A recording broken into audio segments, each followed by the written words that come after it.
Hi everyone, Beth Hayes here. So I'm going to be talking to you today about dogs and different breeds and how, if you have a breed that sheds, how to properly take care of their hair and their coat. So I'm going to tell you about my dog. Her name is Foxy, and we're going to walk through the manual a little bit, talk about different grooming tools, things like that, different tools you can use, and then of course just some simple ways to keep your dog's coat shiny and healthy. So let's go ahead and get started, shall we? Hi everybody, so this is my lovely girl Foxy. She is a 6-year-old Kelpie / Heeler mix, and she is awesome at tracking cattle, and she works sheep, and she's awesome in agility. So this is her. As you can see, she has a longish coat, and I had to give her a treat so she would let me film her because she's very camera shy. But as you can see, she kind of has a thick coat, and if I brush it, you can see it starts to come off in my hand pretty good, and if I disturb it, then we really start to have some good shedding going on. So this is a dog that has a decent shedding coat. You kind of have to keep on top of it to help just keep your house clean and to make the dog comfortable and keep their coat nice and healthy. So I just wanted to show you guys what it's like to have a dog with her type of hair that's shedding out, and we'll walk through how you take care of a dog with a coat like hers. So here we have our lovely dog resource handbook here, and if you flip it open and you look through the table of contents, chapter 4 right here, we have grooming. So we're gonna go ahead and go to grooming. It's on page 29. So here we go. Starts with grooming, talks about all the different coat types that different dogs have, and then it's super helpful when it talks about brushes and what each brush does, and gives you a lovely picture of the different types of brushes you can get your hands on. So I'm going to show you some types of brushes that I use. Some of these are mentioned in the book, so you're going to see me use like this one here and everything like that, some nail trimmers, things like that we have. So I'm definitely going to mention all of this, but if you need help going back as a reference, I would definitely suggest you go and look back through your 4-H manual. So let's go ahead and start some grooming. Here you can see the grooming tools that I have found work best for my dog. As always, because some of these items do have brand names on them, this is not a brand or product endorsement of any kind. These tools are simply items used to further the education of 4-H members. Every dog is different, and their coats need different tools to help give it the best care it can have.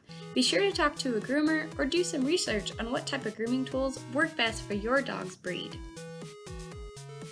This one is our pin brush, and it's called that because of the little pins on the hairbrush. So that's what this one is called. This one comes in a variety of shapes and sizes, so you can use it on a bunch of different breeds of dogs regardless of their shape.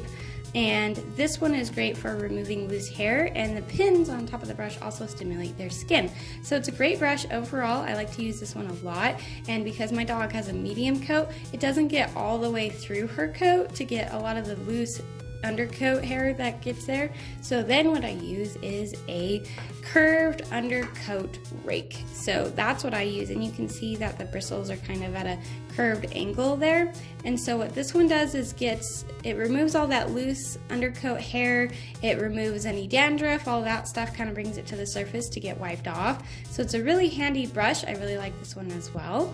And then finally, what we have is our shedding blade. So my dog goes through different periods of shedding. Right now, because the seasons are changing from summer to fall, excuse me. So this one is really nice because she's shedding a little more, so I can easily just kind of get this through her fur, and it'll bring up a lot of that extra shedding that doesn't really happen, so I can quickly whisk it away. And you'll see here throughout the rest of this video how this tool works. You can see that it's got edged teeth on either side, and it's got smaller teeth on this side and broader teeth on this side. So the broader teeth are going to pick up bigger clumps of hair.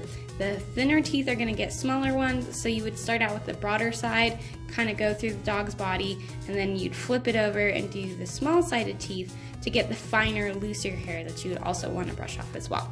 And then I have my little comb, which I like to use since her hair goes a lot of different directions on her body. So I just lightly go through every section. I also like to do this on her head, on her neck, areas where she's a little more sensitive, where I wouldn't want to use bigger brushes like our pin brush or something. So that's where I use my comb. It's also useful in cleaning the brushes. So if this brush had hair in it, I would just take this and kind of get it through. And there is a little bit of hair on this brush, not a lot, but I would just go through and kind of do that, and you could even see I got a little bit of hair out. And I would do the same thing on my undercoat rake as well. So there's still like a little bit of hair on this one, and you can see it here as well, hopefully on the camera, that I did get a little bit off. So having this tool is nice for using it on my dog and then also cleaning my other brushes. So now I'll walk you through what it looks like when you use each of these brushes on the dog in question. So the first brush I'm going to work with is our pin brush. So I like to do this one because it's nice for her. As you can see, it already starts to bring a lot of that dead hair up to the surface. So I like to go with the direction of the hair because it automatically starts bringing things to the surface. So I'll kind of dig that up quite a bit. And so you definitely want to look, because see how her shoulder, it starts to go a different angle. So I go down to there with her neck, and then when I get to her shoulder, I go the same way as the hair is going. So I'll do that all the way throughout her body. And as you can see, I've already got quite a bit of hair going on. So the way I clean it, and the wind's picking up of course, take my little comb here, and I will use the comb or my hand, and I will just pluck it out of the brush and start to make a nice little pile for me to throw away when I'm all done. So make sure you're cleaning your brushes, because obviously it's hard to get more hair out if your brush is full. So we'll do that a couple more times, and then I'll show you what else we'll do to make her coat nice and shiny without a bath. Next we'll use our undercoat rake. So this one, again, this one pulls. So I'm just like getting it until I feel pressure, and then I lift it up and release, and you can see I'm already starting to get quite a bit of dead, loose coat hair, and she really likes it.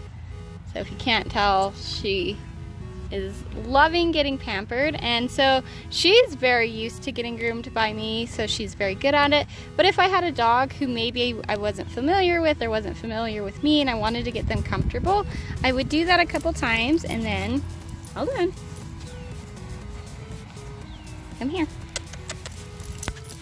sit. I would give them a treat and just get them comfortable. So that's one thing you can definitely do as well, especially if you're using a new tool that your dog isn't used to. So, and then because she likes to get grass and stuff in her fur, I'll use our small little comb you saw earlier, and that really helps. See how that's getting that extra fine stuff off, just combing through. This does not get to that deeper coat like our undercoat rake and our pin brush does. So that's why this is good as you get more towards the end and you're trying to get stuff that's more on the surface. She likes this one on her belly a lot. But as you can see, there's still a lot of hair coming off, so we still have a lot more work to do, but we'll continue on making her nice and shiny. She's found a stick to chew on while we're continuing to groom here. So now I have my shedding blade, and this one, since she's already comfy, I will move to accommodate her. This one, you find a spot and you just start getting all that hair. So just look at it coming off. I mean, it's just amazing how much, because her coat doesn't really look like there is a lot there, but there actually is. So it's nice to have these different tools that can help your dog's coat stay clean and healthy all year long, especially in the summer when they're trying to get some of that extra loose dead fur off. That just makes them a little hotter. So this is definitely a good tool that I also like to use, and I will do this on every part of her body. As you can see, when I'm not doing it, it looks like there's no hair at all, and then as I start, there's hair everywhere. So it just tells me that, you know, she's needed this done for quite a while, which is why I really wanted to video this for you guys, so you can see what it looks like when you have a dog that needs a little bit of extra care with their fur. So those are our tools that we have to use here. This is of course our other one, which this one doesn't work as well. I would definitely recommend using an undercoat rake instead, just because it's going to separate that coat. It's going to get deep underneath like that pin brush and use it all over their body to make them have a nice, clean, healthy coat. Understanding what type of coat your dog has all goes back to their breeding. With Foxy having 2 very high energy working breeds in her, she needed a coat that wouldn't be heavy, but one that would be workable and give her protection from the weather. She has spent many long hours crossing rivers, herding livestock, and following alongside tractors. Throughout it all, her coat has helped her stay dry, warm, and mostly free of plant items like goat heads that have the potential to get stuck in dog fur and cause irritation. When you have a dog with high energy, it's best to give them some exercise. My dog has spent years following tractors, as you can see here, and helping me herd cattle from the ground while I was on horseback. Dogs like her are extremely intelligent and love to be involved with what you're doing.